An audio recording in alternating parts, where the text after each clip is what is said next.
Ola, que tal? Benvidos unha semana máis ao noso programa de entrevistas aquí en Aurea Televisión. Hoxe vamos a facer o último programa da temporada, desta terceira temporada que levamos en emisión. E vamos a facer cun abanico de invitados de diferentes idades. Vamos a empezar cunha poeta xoven, e tamén tenemos aquí os alumnos de Maristas que acaban de ter un premio animacional. Tendremos tamén os membros do audiovisual ourensano. E terminaremos cunha artesana que xa ten unha traxectoria, que xa é unha artesana con marca. Pero vamos a empezar coa primeira convidada de hoxe. Boas noites, benvida, Arantxa Nogueira. Boas noites, ela é unha poeta xove que, repito, falábamos antes fora de cámara, ten moitas publicacións xa que a súa, aunque é xoven, que a súa dilatada traxectoria como poeta, e ten premios, pero repito, convidoos a que visiten internet, que a busquen internet, porque ali van a topar toda a información dela, incluso algúns recitais de poesía que lles chamará moita atención por este estilo personal propio que xa foi cosechando por nestes últimos anos. Benvida, che digo. Ben, ela, repito, é licenciada en xornalismo con un maestrado en literatura comparada e crítica cultural. Agora recentemente está facendo doutorado en Santiago. Efectivamente. E a súa vida transcurre entre Ourense, Porto, Inglaterra, e me dixeron que dentro de pouco te marchabas, non? Sí, bueno, supoño que a vida de calquera persoa en queda se pode, transcurre entre varios sitios, pero sí, estudei en Madrid, logo estiven en Porto, estiven en Belfast traballando, este verán marcho a Cork de estadía de investigación, bueno, sí que tento manterme bastante activa, pero a Ourense sempre se volve. Eu dicía que estes maestrados son distintos aos que últimamente estábamos vendo por aí a nivel de medios de comunicación, os teus son dos que se curran, non? Sí, dos que se curran, sí, fixenos eu, desde logo, por moito que pedín axuda, tampouco vos fixo ninguén, así que... Dice nunha das entrevistas que eu vin, dice que Arantxa Rodríguez Fernández, que é o teu nome, nace tranquilamente un domingo de setembro de 1989 na cidade de Ourense. Dice, recalca eso de tranquilamente, porque dice que desde entón a tranquilidade na tua vida xa é un pasado, non? Iso é o que me contan, que nacín tranquilamente, desde logo non me lembro, supoño que como a maioría de nós, pero sí que é certo que desde que teño uso de razón, a máis de que non son unha persoa moi tranquila, creo que o feito de ser unha persoa comprometida ou con certas inquedanzas tamén un pouco oposto a estar tranquilo, a estar a vontade, así que sí. Ben, falábamos de todos os premios que tes tido, a publicacións, a última máis recente é ese libro que tes aí, que é concretamente deste ano, que é un poemario único lugar onde ficar inmóvil, coa editorial luso-brasileira, Urutau. Bueno, falaremos del, témolo aí, é un poemario, pero bueno, contanos xa un poquinho entonces como introducción, porque logo volveremos a falar deste libro, pero a título, que representa esta última publicación na traxectoria como poeta de Arantxa Nogueira? Pois representa moito, a verdade, porque as publicacións que tiña previas a esta eran publicacións sobre todo de premios, que non as estou desmerecendo, por suposto, son moi importantes, sobre todo para que cando eres unha poeta nova te vayas dando a coñecer, vayas facéndote un oco, pero esta é a primeira publicación que está publicada por unha editora que apostou por min, é unha publicación que se pode mercar e vender, cando as publicacións de premios normalmente son publicadas por entidades públicas, entón non se pode facer transacción con elas, e a verdade é que foi toda unha aposta tanto da editora como miña por este texto, está tendo moi boa acollida e polo tanto representa un paso adiante, eu creo, na miña carreira como poeta. Xa como escritor non é fácil publicar, incluso moitos escritores autopublican as súas edicións, o que veña unha editorial e che queira publicar un libro de poemario, incluso de poemas, non? Supoño que tendrán que haber descoberto en ti unha poeta con moitas posibilidades, máis sendo tan xove, non? Porque todavía estás, aunque xa tes acadado un certo prestixio, todavía estás en plan de formación, non? Sí, bueno, supoño que un nunca se deixa de formar, non? Pero a máis, evidentemente, son nova, este mundo é difícil, sobre todo se non tes certos amigos ou colegas, no meu caso, pois non me rodeo demasiado de xente tampouco da poesía, entón, para min foi todo unha alegría e unha sorpresa que se chegaran a min desde Urutau. O meu editor de feito, un home que viviu aquí en Ourense e xa me escoitara algunha vez recitando nalgún dos recitais que fixen por aquí. Gustoulle o meu estilo, así que se puxo en contacto comigo para saber se tiña algún texto publicable e, bueno, apostamos por o único lugar onde ficar inmóvil e a verdade é que está dando moi bo resultado. Volvendo a ese dato onde dicía que nace tranquilamente un domingo de setembro de 1989 e que a partir de aí xa deixaste de ter tranquila, non?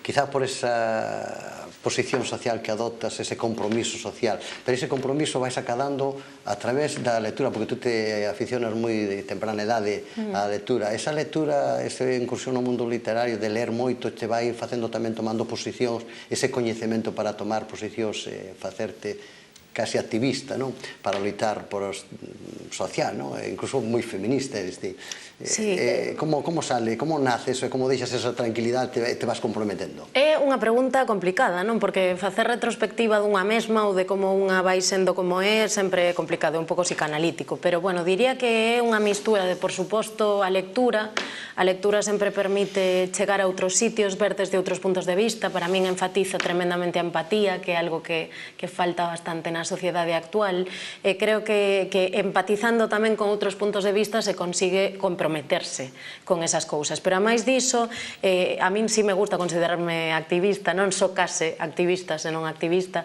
de diversas causas, e, bueno, tamén observando a realidade que me rodea, non?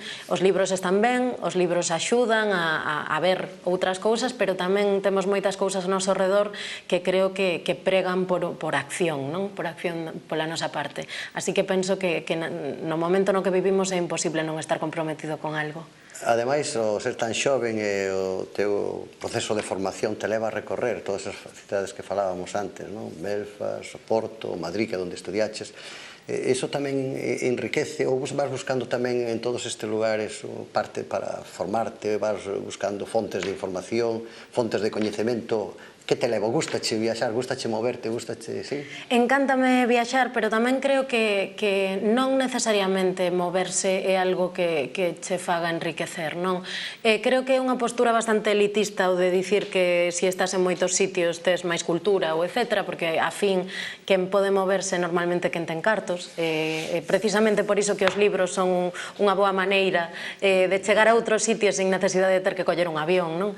Creo que se pode estar nun sitio case cos ollos pechados. Podes estar nun sitio como turista, polo tanto non se ven máis que as tres cousas que ve todo o mundo, ou podes tentar estar nun sitio observando o que acontece. Eu, por exemplo, cando fun a Belfast cunha bolsa da Deputación de Ourense, tiven bastante tino en estar atenta ao que estaba pasando ao meu redor, porque é un sitio cunha sociopolítica bastante particular.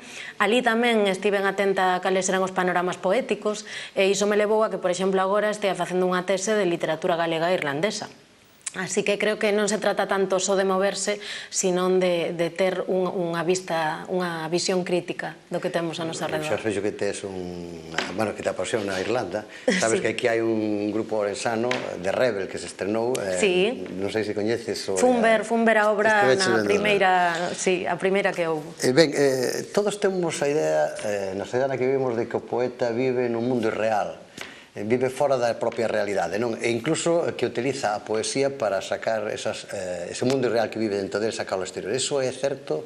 Ou que parte de verdade hai nesas creencias que ten a xente? Bueno, esas crenzas supoño que tamén están bastante alimentadas pola idea do poeta que temos desde o século XIX, que é o poeta romántico, non? Que escribía para evadirse do mundo real e ademais dunha poesía bastante autobiográfica, que é algo que sigue tendo a poesía como etiqueta e que a min non me gusta nada, porque a poesía pode ter algo de autobiográfico ou non.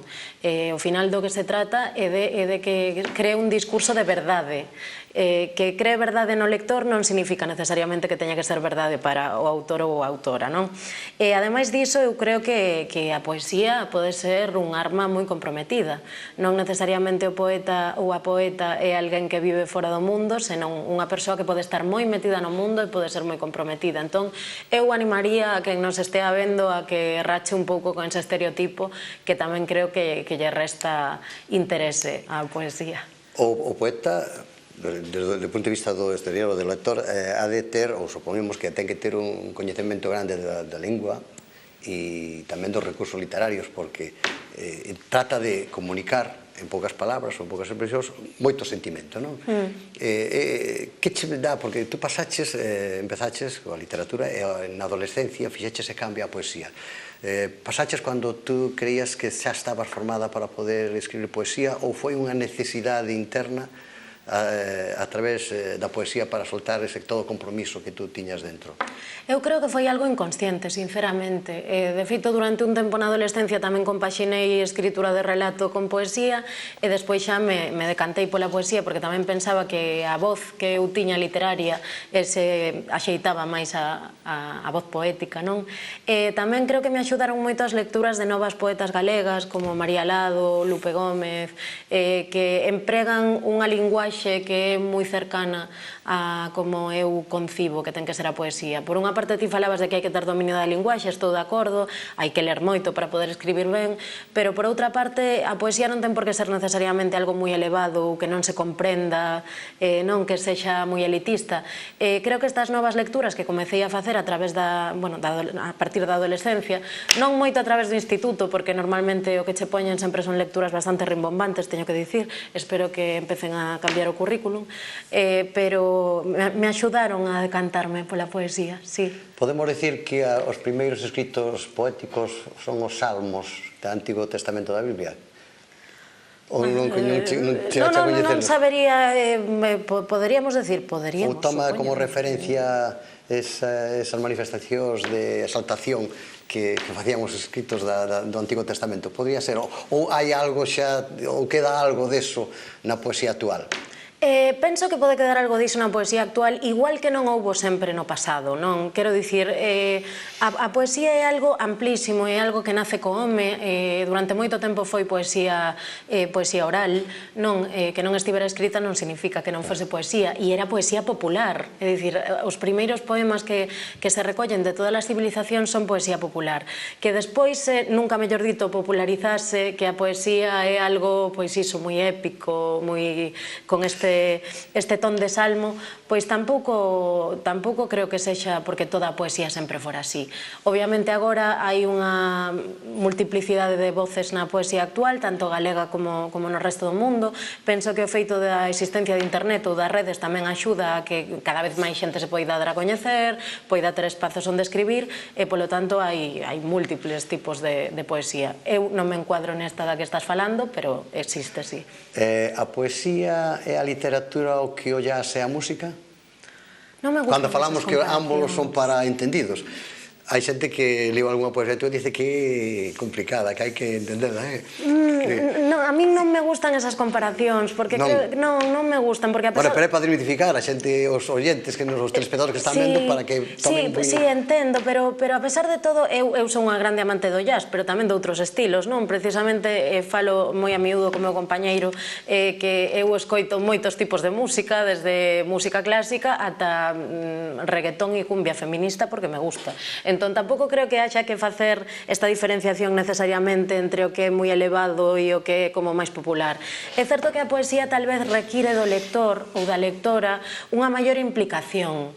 Eu sempre o digo, non? Que a poesía hai que lela con certo estado mental, con certa predisposición a que mova cousas internas, a que remova cousiñas, pero non necesariamente ten que ser para un lector moi entendido, para unha persoa que teña moita cultura, non? Penso que máis ben ten que ser para unha persoa que sexa curiosa.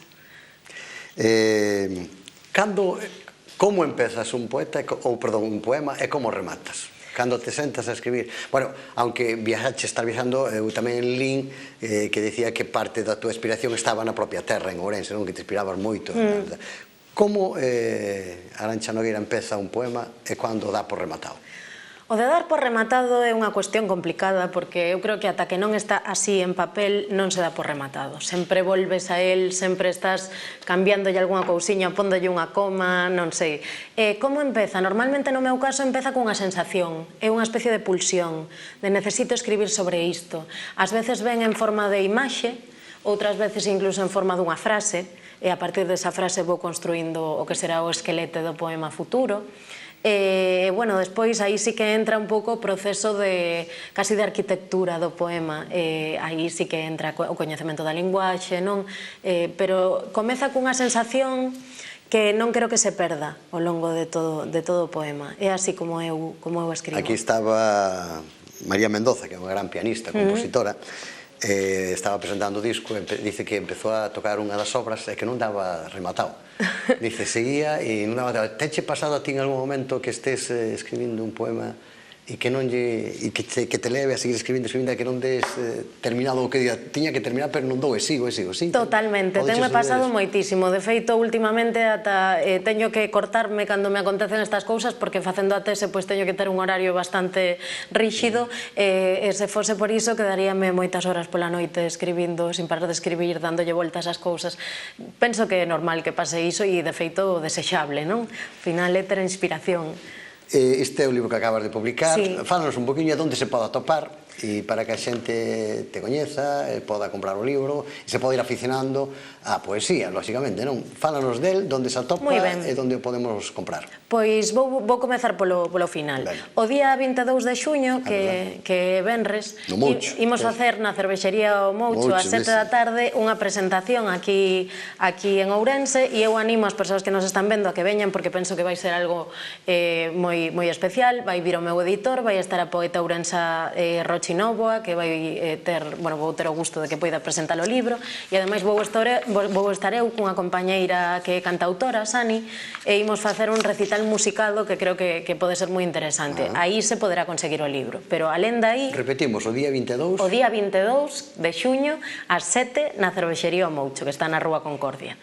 De verdade penso que vai ser algo interesante, pero se a xente non pode vir á presentación, ademais de poder sempre escribirlle a editora Urutau a súa web, ou escribirme a min as miñas redes, teño unha páxina web persoal en Facebook, por exemplo, temos exemplares aquí na Libraría Tanco, que está en Cardenal Quevedo, e dentro de moi pouquiño teremos tamén na Ira das Letras, en Allariz. Pois moi ben, vamos a terminar con, iba a dicir que recitar, pero vamos a poñer un poema que gravaches no Liceo, todo aconteceu así, non? Que é un texto sin título. Fálanos, aunque falas ali un pouquiño desde que cando tú describiche o mar, non? Falabas nun recital que participabas, a diferencia do escritor normal, o poeta participa en recitais, non? Sí. E creo que o propio exponente, a propia forza do poeta é cando él mesmo lee nun recital o seu propio traballo, non? Podíache dicir que non leras un cortiño aquí, se tes un poemiño cortiño, lénos dese libro. Sí, sí. E pois vamos a escoitar, ou vamos a ver tamén ese outro poema que temos aí, que vamos a emitir. Moi ben, vamos a ver que... Agasállanos en directo. Vamos a ver que escollo. Porque non é o mismo verlo en vídeo que en directo. Está claro. Esa é a túa cámara, Arantxa, para todos os orensanos, e ademais invitándos a que o día 22 asistan. Se acheguen, efectivamente. En todos os idiomas hai unha palabra para a perda, o líquido dos seus debuxos, dos ritmos todos, da vergoña, da pronuncia, en todos os idiomas, aínda que non poida falalos. Estou quente, agarimo as miñas marxes como nun xesto de privacidade, aínda que sexa unha liña de investigación aberta e retrotráctil. Abandonada e escamosa, desenrolo a miña lingua como se puidese traducirme. Moitas gracias. Pois é un placer, Arantxa, que sigas esa carreira, que te vexamos dando recitais de poesía. Cual sería o recital, o lugar onde che gustaría participar dando recital? Eu sempre pregunto aos meus invitados como se verían dentro de 10 anos, ou como se verían a corto prazo con esa profesión ou con eso que están facendo. Tú como te verías? Ou onde che gustaría verte? Tampouco pediría demasiado. Gustaríame estar recitando, por exemplo, no Festival de Poesía de Salvaterra de Miño, que é un festival que aquí en Galiza leva unha grande traxectoria e que me encanta, son unha grande seguidora, me encantaría que me convidaran algún día, a ver se escoitan, se ven esta grabación, ou no Festival de Poesía Salvaxe de Ferrol. Aquí temos moitos sitios onde me gustaría recitar, así que en realidad estaría encantada de recitar en calquera deles. Pois para nós foi un placer terte aquí. Moitísimas moita gracias. sorte e seguiremos o teu traballo. Gracias. Ben, pois deixámoslo con ese poema de Arantxa Nogueira e volvemos con outra nova entrevista. Hasta ahora. Ben, vou ler un texto meu que non ten en si mesmo título, aunque a primeira estrofa se titula Todo acontecía así. Este é un texto inédito, pero que recitei xa nun recital en Combarro o pasado mes de xullo de 2017, nun recital chamado Mar de Muller, no que recitábamos 4 mulleres. Eu son unha escritora de interior, así que tentei recuperar o que fora para min a primeira memoria do mar, de ver aquela infinidade de auga por primeira vez. E escribín este texto. Todo acontecía así. A inmensidade do mar como unha música infinda, eternamente acompañante, persoas que poderían ser centos paseando a súa nugalla en pés descalzos, demasiadas cores tropicais, e no fondo un barco. O meu dedo pequeniño non sabía se apuntando emborronaba, como as flores dun pétalo de cada cor que pintábamos na escola, a cabalo entre os orballos e o verán. Por iso non nos sinalaba nunca, pero fitaba. Papá falaba de arroaces. Eu nunca sabía se aquilo era unha cousa, se se podía tocar, se podía xogar con ela. Non sabía as cores do profundo, pero seguía a música infinda do mar. Eu fitaba. Fitaba para o negro, porque ás veces era azul e verde, e quería saber cando mudaba. Se deixaba a pel na area como os reptis dun contiño que asustaba, e aínda así eu lía sempre. Mamá quería levarme á beira, recollía cunchas no lenzo da man, púñalles nomes imposíveis. Daquela eu non o sabía, pero case nacín na praia.